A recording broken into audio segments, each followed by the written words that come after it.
আজকে তোমাদের বৃত্তীয় গণিত থেকে নিয়ে এসেছি বেশ কিছু গুরুত্বপূর্ণ প্রশ্নপত্র, যে প্রশ্নগুলো তোমাদের ফাইনাল এক্সাম 2024-এর দিকে লক্ষ্য রেখে কিন্তু তৈরি করা হয়েছে। তোমাদের ক্লাস 11 যে বৃত্তীয় গতি যে চ্যাপ্টারে যে প্রশ্নগুলো দেওয়া আছে সেগুলো কিন্তু অবশ্যই ফাইনাল এক্সামে দিকে লক্ষ্য রেখে কিন্তু তৈরি করা হয়েছে। ওকে, তাহলে প্রথমে আমরা যে প্রশ্নের কথা বলবো দেখে নাও। অভিকেন্দ্র বল বলতে কি বোঝো? এই মুহূর্তে একটা বস্তুকণা আর ব্যাসার্ধের বৃত্তার পথে ভি সমদূরত্বে চলছে। কটির উপর ক্রিয়াশীল অভিকেন্দ্র বলের রাশিমালা নির্ণয় করো এবং বলের দিক নির্ণয় করো। এই পুরো প্রশ্নের অ্যান্সার যদি তোমরা 4/250 পেজ দেখো তাহলে পুরো প্রশ্নের অ্যান্সার তোমরা পেয়ে যাবে। খুবই গুরুত্বপূর্ণ প্রশ্ন।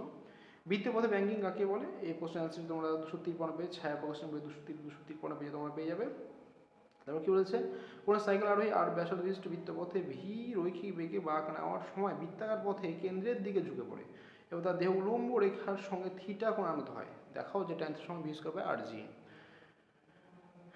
সাইকেল আরোহী ভূমির সঙ্গে নতিকোণ এবং বলছে সাইকেল আরোহীর ভূমির সঙ্গে নতিকোণ কত হবে?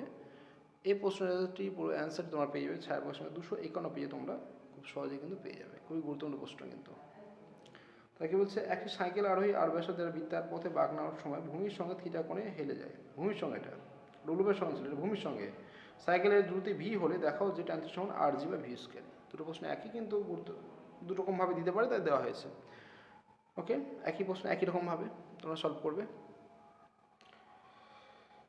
ভেক্টর রাশি হিসাবে কৌণিক বেগ, কৌণিক ত্বরণ, রৈখিক বেগ, রৈখিক ত্বরণকে চিত্রে প্রকাশ করো। এই পুরো প্রশ্নের অ্যান্সারটি পেয়ে যাবে ছায়া প্রশ্ন 275 পেজের কোশ্চেন নম্বর 2 যদি দেখো তাহলে পুরো প্রশ্নের অ্যান্সারটি পেয়ে যাবে। সমভরে দুটি কণা বৃত্তাকার পথে আবর্তন করছে। পথ দুটির ব্যাসার্ধের অনুপাত 1:2। কণা দুটির ক্ষেত্রে অভিকেন্দ্র বল সমান হলে ওদের বেগের অনুপাত নির্ণয় করো।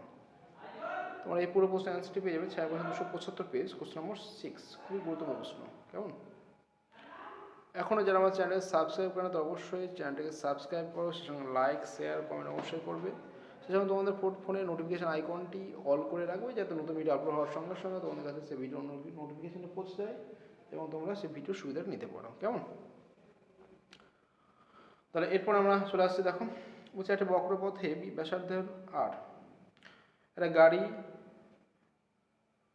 একটা গাড়ি ওই পথের মধ্যে ওই পথের মধ্যে ঘর্ষণ গুণাঙ্ক মিউ বাঁক নেওয়ার সময় গাড়িটি সর্বোচ্চ কত বেগে চললে পিছলে যাবে না। এই পুরো প্রশ্নের অ্যান্সারটি তোমরা ছায়া প্রশ্ন 252 পেজে তোমরা পেয়ে যাবে। ভি বেগে ছুটন্ত একটি ট্রাকের চালক এস দূরত্বে একটা দেওয়াল দেখতে পেল। দেওয়ালের সঙ্গে ঘর্ষণ এড়ানোর জন্য চালক কি ব্রেক না কষে বৃত্তের পথে মোড় ঘুরে যাবে। এই পুরো প্রশ্ন অ্যান্সারটি ছায়া প্রশ্ন 252 পেজ এবং কোশ্চেন নম্বর যদি 5 দেখো তাহলে এই পুরো প্রশ্ন অ্যান্সারটি পেয়ে যাবে।